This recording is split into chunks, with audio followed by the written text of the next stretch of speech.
Kami bawa korban syukur kami kepadamu ya Tuhan. Hati kami mau terarah mendengarkan firman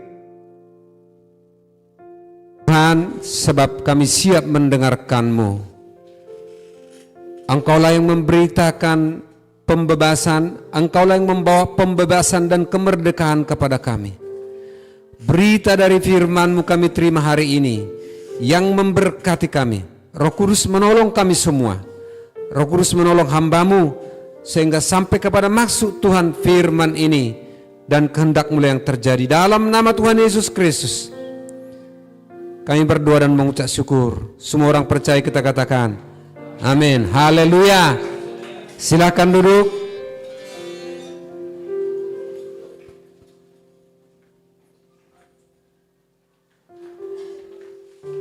Salam kemerdekaan untuk kita semua. 79 tahun kemerdekaan Indonesia perlu kita syukuri, perlu kita berterima kasih.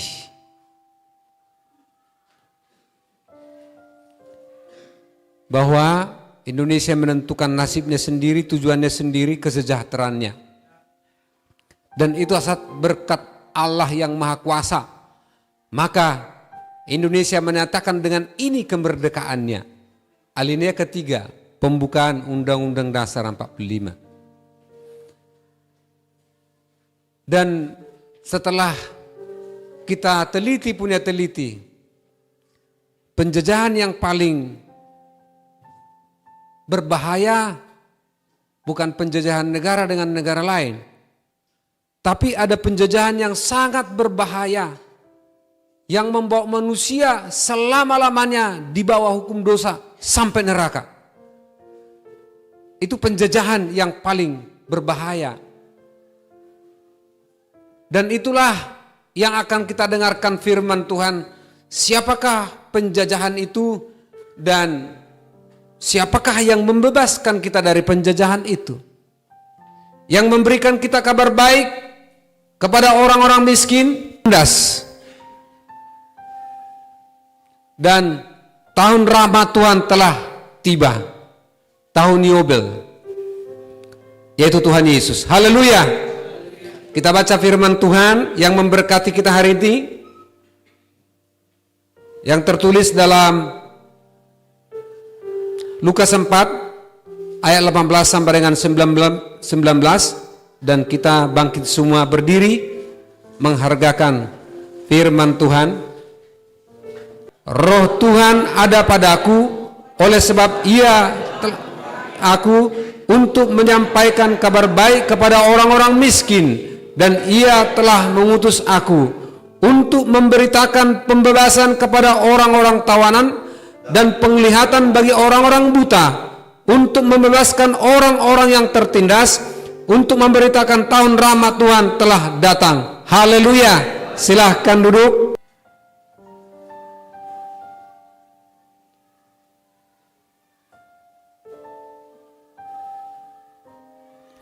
Tema kita pada ibadah raya hari ini, suasana 17 Agustus, Kristus membebaskan dan memerdekakan manusia. Kemarin begitu luar biasa perayaan 17 Agustus, ya kan, di mana-mana upacara nasional yang diadakan di IKN, ya.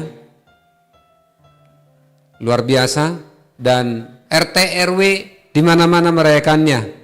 Dan saya tadi malam juga ikut merayakan perayaan 17 Agustus di lingkungan gereja kita ini, di RT kita belakang, dan luar biasa, ya, happy semua, senang karena merdeka.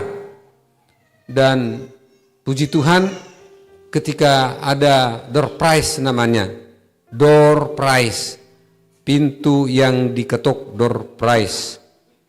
Saya mendapat undian dan mendapat hadiah dari door prize itu.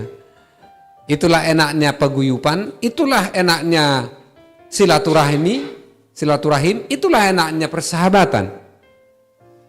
Jadi peduli di mana kita berada, di lingkungan, di kantor, di mana, di gereja, apalagi peduli. Itulah Indonesia. Haleluya. Dan hari ini kita diberkati Tuhan karena penjajahan yang paling susah, yang paling berbahaya adalah apabila setan menjajah manusia. Karena dia datang untuk membelenggu manusia. Setan datang untuk membelenggu manusia, untuk membuat keterikatan, untuk membuat intimidasi, ketakutan, dan segalanya. Maka Yesus berkata dalam Lukas 4 ayat 18-19 yang disadur dari Nabi Yesaya 61 ayat 1 sampai 2. Masuk teks khotbah saya, slide pertama. Tulisan yang dituliskan di nubuatan oleh Nabi Yesaya 61 ayat 1 sampai 2. Yesus mengatakannya seperti yang kita baca tadi. Yang pertama, misi Tuhan Yesus datang adalah Yesus memberitakan kabar baik kepada orang miskin. Itu yang pertama, misi pertama. Yesus memberitakan kabar baik kepada orang miskin. Artinya apa? Yesus juga konsen terhadap kemiskinan. Ya. Yesus juga konsen terhadap kemalaratan. Yesus juga konsen terhadap keterpurukan. Terutama kemelaratan rohani, keterpurukan rohani. Yesus sangat konsen. Termasuk juga keterpurukan ekonomi, Yesus sangat konsen. Bukankah Yesus berkatakan, aku datang supaya mereka mendapat hidup dan memperolehnya dalam segala kelimpahan. Yohanes 10 ayat 10. Artinya, di dalam kesusahan kita tidak tersendiri. Di dalam kemelaratan orang-orang percaya tidak sendiri. Ada Tuhan, ada malaikat Tuhan yang konsen di situ, mengangkat engkau dari kemiskinan itu, mengangkat kita dari keterpurukan itu, saudara-saudara. Oleh karena itu jangan kita batasi kuasa Tuhan di dalam kemelaratan kita, di dalam kekurangan kita, di dalam penderitaan kita. Yesus hadir di sana. Ada amin, saudara-saudara? Yesus ada di situ. Sebab dia datang memberitakan kabar baik kepada orang-orang miskin. Bahwa ada pengharapan ke depan. Bahwa ada kebaikan ke depan. Bahwa ada kekuatan ke depan. Bahwa ada pintu-pintu yang dibuka oleh satu tangan yang berkuasa, yang tidak ada bandingnya, tangan Tuhan Yesus Kristus. Itu yang diberikan pengharapan kepada orang-orang miskin. Sebab kalau orang-orang punya pengharapan, maka tenaganya kuat, semangatnya kuat, senyumnya ada, ya kan? Tidak terlalu gitu ya. Kalau ada pengharapan itu ada semangat. Semangat bekerja, semangat ke gereja, semangat belajar. Ya. Semangat merencanakan sesuatu, semangat menyembah Tuhan. Semangat berbuat baik. Kenapa? Ada pengharapan. Itulah yang dibuat Tuhan Yesus kepada kita semua. Baik yang hadir di sini maupun yang live streaming hari ini. Yang mendengarkan khotbah ini, saudara-saudara. Dimanapun engkau berada, Tuhan Yesus memberi pengharapan. Dia beritakan berita kebaikan kepada orang-orang miskin. Maka kita tidak tinggal sendiri di muka bumi ini. Ada Tuhan yang menyertai kita. Ada Dia yang berjanji kepada kita. Engkau akan diberkati supaya engkau menjadi berkat. Engkau diberi kekuatan supaya engkau memberi kekuatan kepada orang lain. Engkau akan ditolong supaya engkau menolong orang lain. Saudara-saudara, hanya itulah cita-cita kita sebetulnya. Berkat bagi orang lain. Maka Tuhan akan mendandani umat-umatnya. Kok tahu Pak Pendeta? Itu yang saya lakukan sejak saya muda. Ya, itu yang saya doakan, itu yang saya imani. Diberkati untuk menjadi berkat. Dilepaskan dari kemiskinan untuk memberi pengharapan kepada orang-orang miskin. Seperti Tuhan Yesus memberikan berita kebaikan kepada orang-orang miskin. Hanya satu ya, kemiskinan yang berkenan kepada Tuhan. Ada satu kemiskinan yang berkenan kepada Tuhan.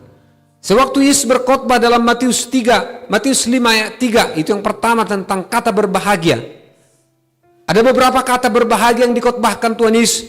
Maka Yesus mengatakan, berbahagialah orang miskin di hadapan Tuhan, karena mereka akan mempunyai kerajaan Allah. Hanya itu kemiskinan yang diharapkan oleh Tuhan. Apakah yang dimaksud berbahagia orang miskin di hadapan Tuhan?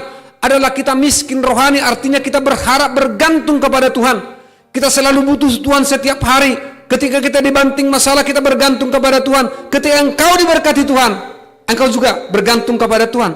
Artinya rohani kita selalu miskin, mengharapkan uluran tangan Tuhan kepada umat-umat Tuhan. Hanya itu kemiskinan yang diinginkan oleh Tuhan. Kalau kemiskinan yang lain, saudara-saudara, Yesus datang untuk memberkati umat-umatnya. Saya tidak ragu mengkhotbahkan ini, karena itu janji Tuhan. Haleluya. Bacalah Kejadian sampai dengan Wahyu. Yesus datang untuk menolong orang-orang yang tertindas, menolong orang-orang miskin, menolong orang-orang yang terpuruk. Berbahagialah kita mendengarkan firman Tuhan hari ini. Bagaimana caranya supaya kita lepas dari segala kemiskinan itu? Harus kita memiliki tinggi ilmu, tinggi iman, tinggi pengabdian, tinggi ilmu pengetahuan, kan namanya. Tapi saya bacakan biografinya, saudara-saudara bisa membaca itu. Dia di satu desa dari Pulau Sulawesi, ya, pedalaman Sulawesi. Orang miskin benar-benar, untuk makan susah karena petani. Ya, malam hewan binatang buas mengancam pertaniannya, siang segala monyet menghabisi pertaniannya. Hasilnya, ya kan, susah hidup. Tapi dia bilang, puji Tuhan, Tuhan memberikan kepada saya suatu pengharapan. Hanya dengan ilmu pengetahuan engkau akan diberkati, akan kuberkati. Maka di tahun-tahun, masih tahun zaman batu kali itu, ya, baru Indonesia merdeka lah itu, ya. Dia bergumul untuk sekolah, dia bergumul untuk kuliah. Kebetulan kuliahnya di ITB, teknik sipil, ya. Lalu dia bergumul hanya dengan ilmu pengetahuan ini, saudara-saudara. Selagi mahasiswa dia sudah mulai bekerja, sudah memborong proyek, namanya proyek Senen, Pasar Senen, ya. Dikerjakan waktu mahasiswa, saudara-saudara. Saudara-saudara yang terkasih dalam Tuhan Yesus Kristus, kalau dia nggak belajar, dia tidak mempenuhi ilmu pengetahuan arsitektur, bagaimana dia bisa menolong orang lain, saudara-saudara? Tinggi ilmu, tinggi iman. Hanya tinggi ilmu, saudara-saudara, orang menjadi menyelewengkan ilmu pengetahuannya. Tetapi orang-orang yang tinggi ilmu dan tinggi iman, saudara-saudara, dia akan dipakai Tuhan dengan sesuai dengan kehendaknya, menjadi berkat bagi banyak orang. Dan tinggi pengabdian, saudara-saudara, itu caranya yang dipakai Tuhan.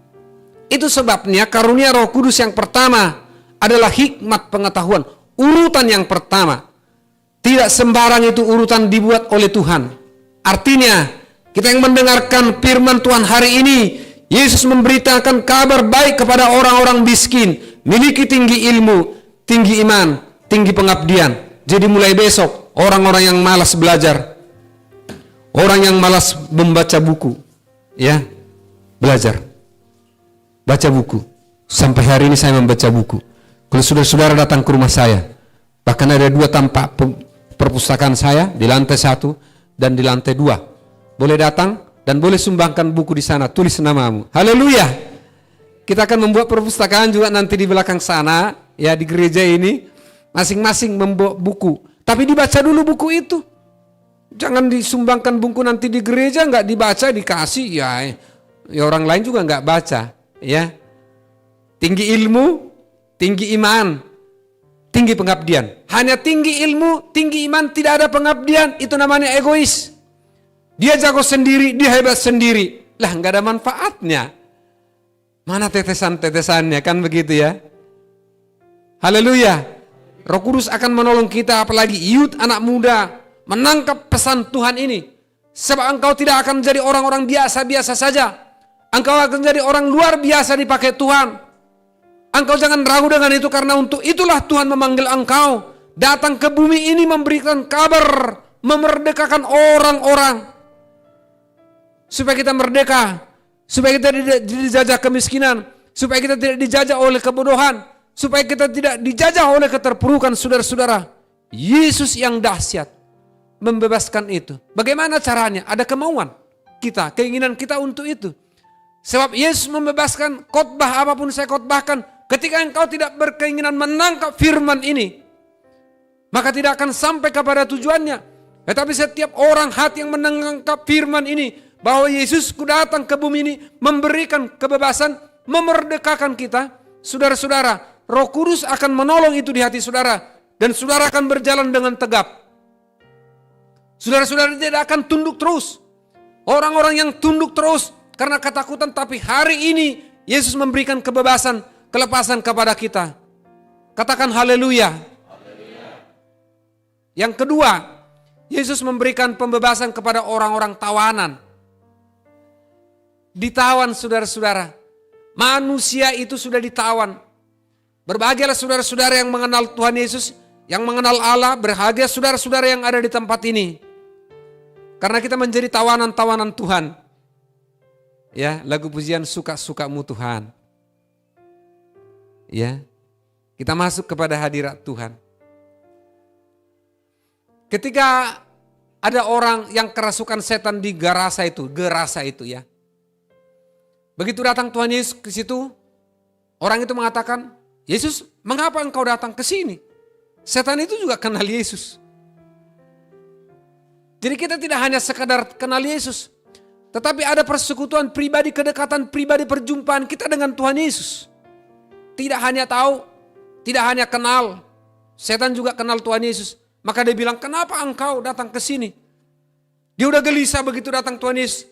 Karena Yesus adalah Tuhan yang punya kuasa. Dia gelisah. Saudara-saudara, suruhlah kami masuk ke ternak babi itu. Kata setan ini, legion namanya. Artinya mereka sangat banyak. Orang ini yang kerasukan setan berbahaya. Dia sudah mengganggu orang. Sudah diikat apapun dilepaskan talinya. Rantai dilepaskan saudara-saudara.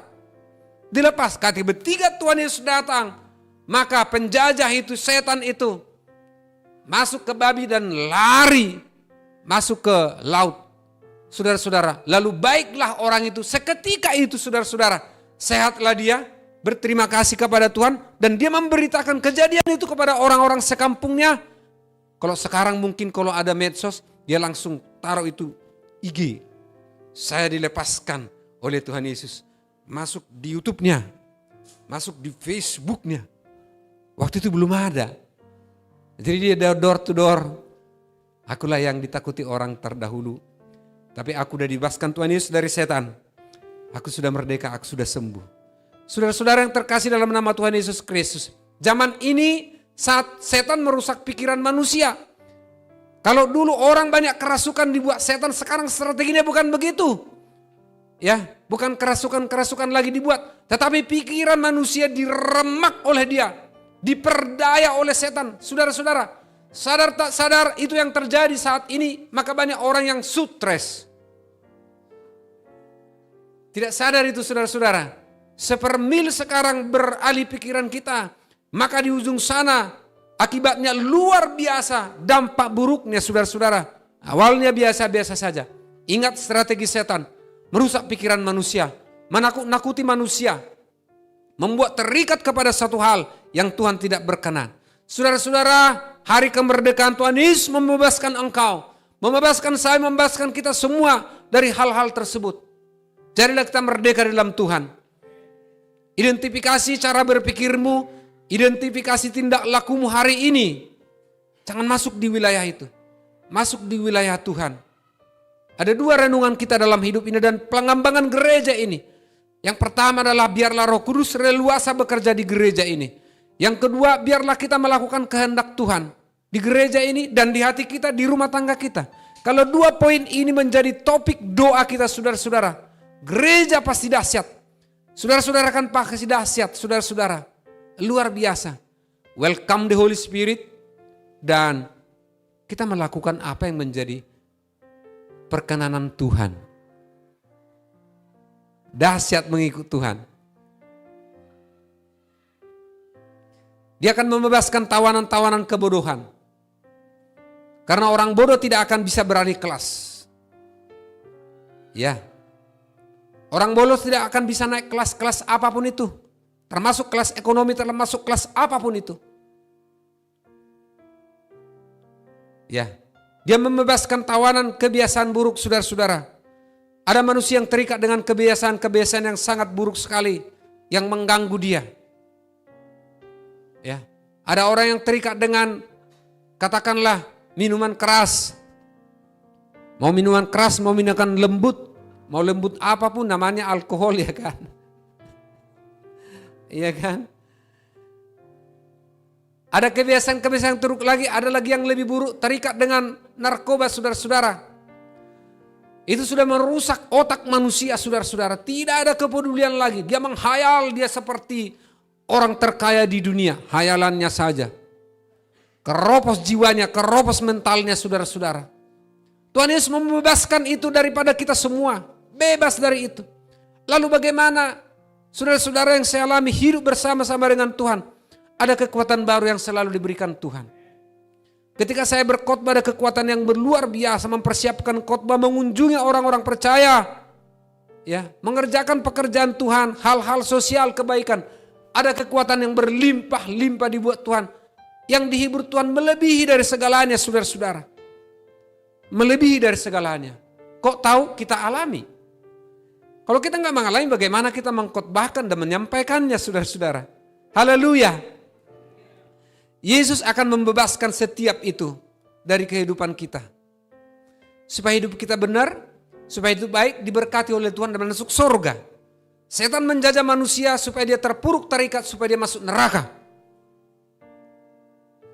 Masuk surga visinya. Iya kan? Apapun kondisimu sekarang, kita masuk surga nantinya. Karena kemurahan Tuhan, karena anugerah Tuhan. Yang ketiga, Yesus memberi penglihatan bagi orang-orang buta. Mungkin kita berdefinisi buta itu apabila tidak melihat secara fisik. Bukan itu yang paling berbahaya. Buta yang paling berbahaya adalah buta rohani. Tidak mengenal Tuhan, tidak mengenal kebaikan, buta semua. Saudara-saudara, itu yang paling berbahaya. Kalau buta secara jasmani, matanya tidak melihat, kalau batinnya baik, itu jadi berkat. Kesaksian saya waktu mahasiswa, ya di Medan waktu itu. Lalu kami orang-orang Kristen dibawa ke panti sosial, ya semua orang buta di situ. Lalu kami kebaktian di situ, kami yang membuat kebaktian, berdoa di situ. Tapi luar biasanya banyak cara Tuhan bekerja ya. Orang-orang buta ini bisa bekerja, bisa membuat sapu, bisa membuat karya-karya. Padahal buta nggak ada matanya. Dijual saudara-saudara. Saya pribadi melihat terheran-heran saya. Lalu saya bilang di tempat itu, Tuhan, saya berdosa apabila mata yang Tuhan berikan ini tidak saya gunakan. Saya renungkan sampai ke rumah tempat kos saya renungkan dalam banyak cara Tuhan memotivasi kita untuk lebih dahsyat lagi. Sampai di rumah saya bayangkan, Tuhan saya berdosa. Tidak saya gunakan potensi yang Tuhan berikan ini. Saya berdosa, ampuni aku Tuhan. Mulai dari itu semangatku meningkat. Belajar dari orang-orang buta itu. Saudara-saudara, yang terkasih dalam nama Tuhan Yesus Kristus. Buta secara rohani itu yang paling berbahaya. Marilah kita bernyanyi, dia tidak bernyanyi. Marilah kita berdoa, dia tidak berdoa. Marilah kita baca firman Tuhan, tidak baca firman Tuhan. Marilah kita melakukan firman Tuhan, tidak melakukan firman Tuhan. Marilah kita memberkati orang, tidak memberkati orang. Nah, macam mana? Padahal lengkap semuanya. Saudara-saudara, kesaksian saya ini. Dan sampai hari ini, sampai kapan saya ingat itu. Ketika mereka terbatas secara fisik. Tetapi kinerjanya luar biasa. Kenapa? Tuhan memberikan kebebasan kepada orang-orang buta. Ya, dia melek, dia melihat itu. Yang keempat, Yesus membebaskan orang-orang yang tertindas. Ini berita baik di hari kemerdekaan ini kepada kita. Ya. Kemerdekaan kita itu adalah atas berkat rahmat Allah yang Maha Kuasa. Dan didorong dengan keinginan luhur. Maka Indonesia, rakyat Indonesia menyatakan dengan ini kemerdekaannya. Kan jelas rumusannya. Masih ingat kan pembukaan? Masih ingat enggak? Jangan-jangan Pancasila juga bisa disebutkan. Nomor 1 sampai ke 5. Ada teman saya dulu nggak tahu Pancasila gitu. Harus tahu itu. Kenapa? Karena tujuan negara Republik Indonesia itu indah. Memajukan kesejahteraan umum, mencerdaskan kehidupan bangsa. Alinea keempat kan. Misi Tuhan Yesus begitu. Mensejahterakan kita semua. Tugasnya begitu. Tidak ragu kita soal itu, ya. Tidak ragu kita soal itu. Itulah misi Tuhan Yesus memberi kebebasan. Makanya kalau kita menyanyi lagu apa yang dapat memisahkanku, ya. Itu luar biasa. Apa yang dapat memisahkanku dari kasih-Mu Tuhan sahabatku. Kelaparankah, ketelanjangankah, tak satu pun. Artinya kita harus punya prinsip seperti lagu pujian ini. Apapun tidak akan bisa memisahkan aku dengan Tuhanku. Kelaparankah, penganiayaankah, ketelanjangankah, penderitaankah, saudara-saudara, tidak akan bisa melepaskan itu. Karena semua yang kita dengarkan ini, misi Tuhan Yesus memberi pembebasan, kemerdekaan, kelepasan kepada umat-umatnya.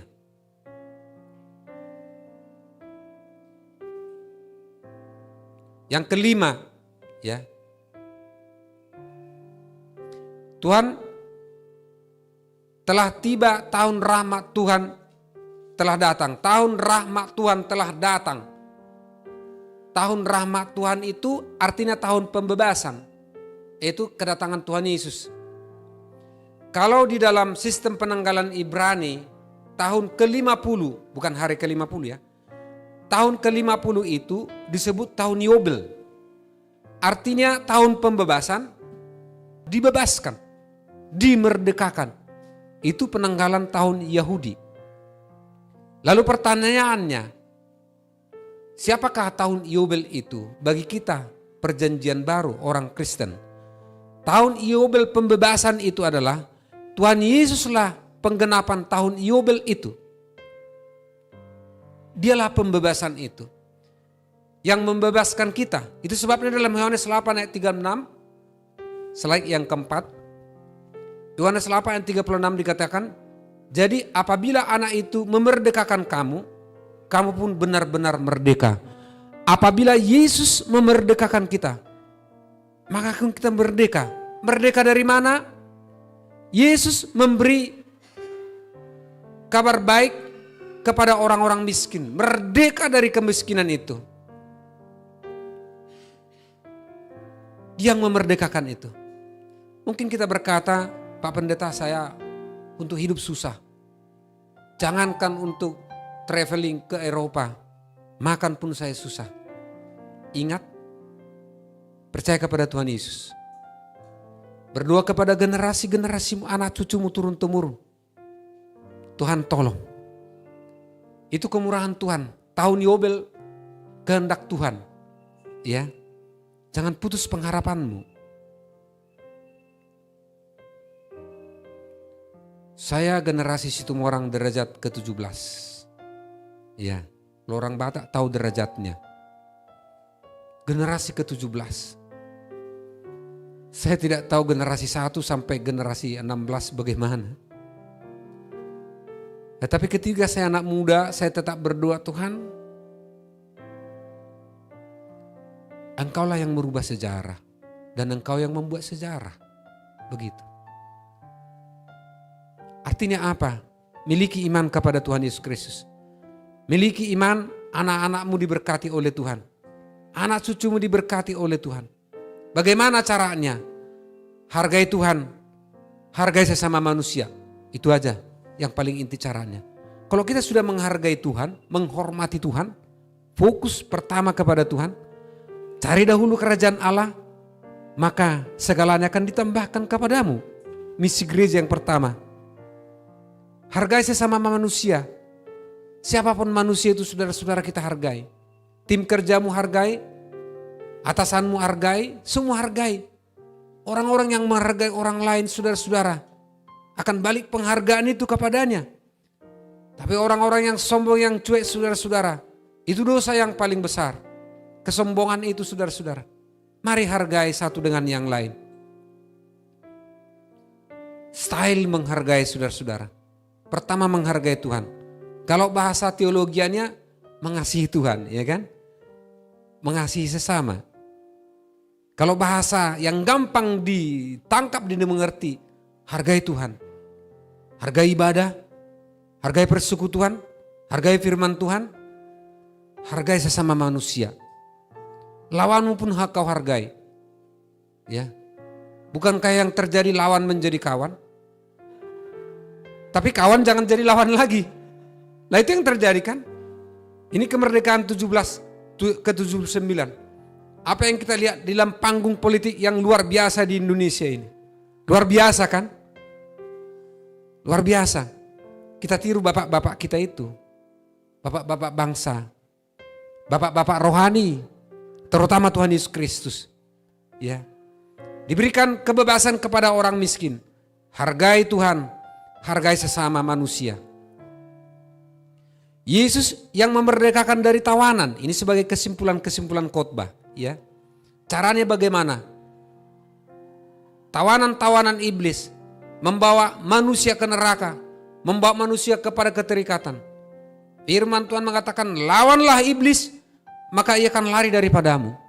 Saudara-saudara, tidak pernah firman Tuhan membuat toleransi dengan iblis. Lawanlah iblis, maka dia akan lari daripadamu. Kekuatan kita tidak seberapa untuk melawan iblis. Tetapi darah Yesus yang berkuasa, bilur-bilur Yesus yang berkuasa kepada kita. Maka di mana kehadiran kita semua akan menjadi kebaikan-kebaikan. Ya.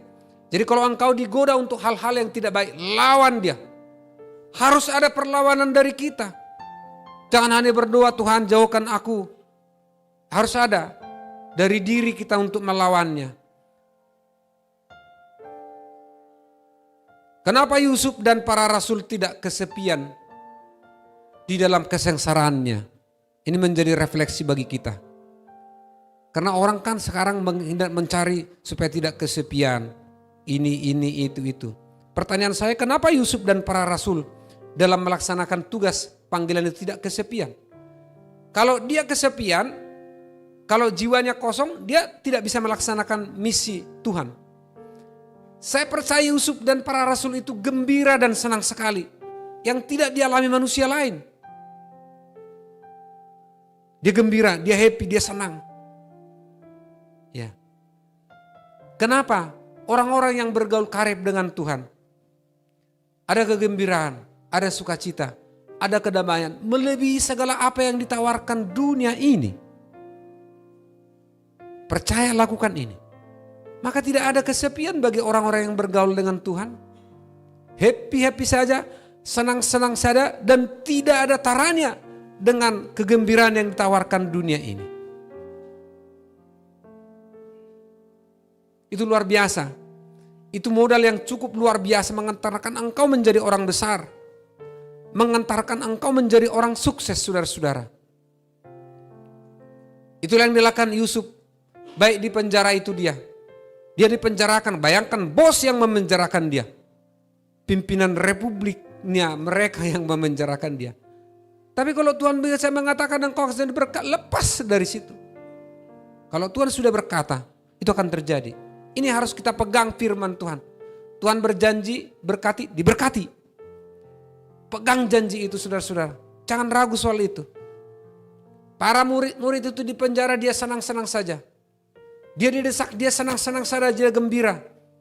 Dia happy-happy saja di dalam Tuhan. Kenapa? Roh Kudus yang mengerjakan itu dalam hatinya. Itu sebabnya tema kita untuk gereja ini hanya dua. Satu, yang utama ya. Biarkan Roh Kudus leluasa bekerja di gereja ini. Dan biarkan kita melakukan apa yang Tuhan kehendaki di gereja ini. Itu saja. Haleluya. Engkau akan melihat dahsyat. Dirimu akan dahsyat diberkati Tuhan. Gereja ini akan dahsyat diberkati Tuhan.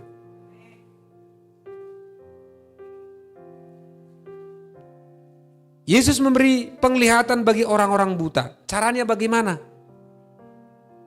Ya. Miliki hikmat dan pengetahuan karunia Roh Kudus.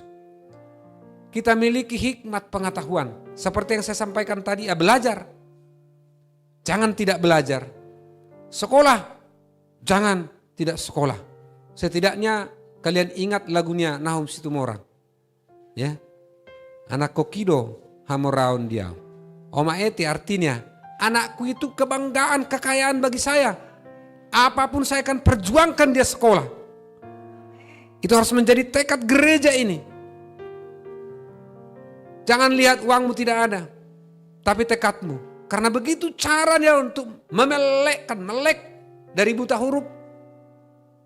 Saya sebagai gembala sidang tegas menyampaikan ini saudara-saudara.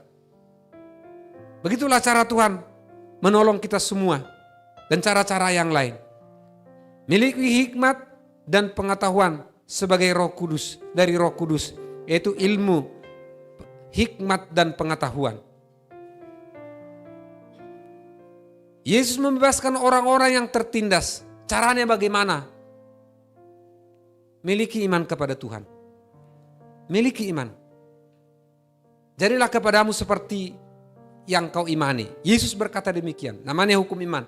Jadilah kepadamu sebagaimana imanmu. Kalau imanmu biasa-biasa, jadilah kepadamu biasa-biasa. Kalau imanmu luar biasa, jadilah kepadamu yang luar biasa dari Tuhan. Karena Tuhan melihat iman percaya kita. Yang terakhir, Yesuslah menggenapi tahun rahmat Tuhan telah datang. Dialah yang membuat tahun Yobel itu, tahun pembebasan itu, tahun karunia, tahun keberkatan Tuhan, tahun anugerah Tuhan, saudara-saudara. Maka caranya bagaimana?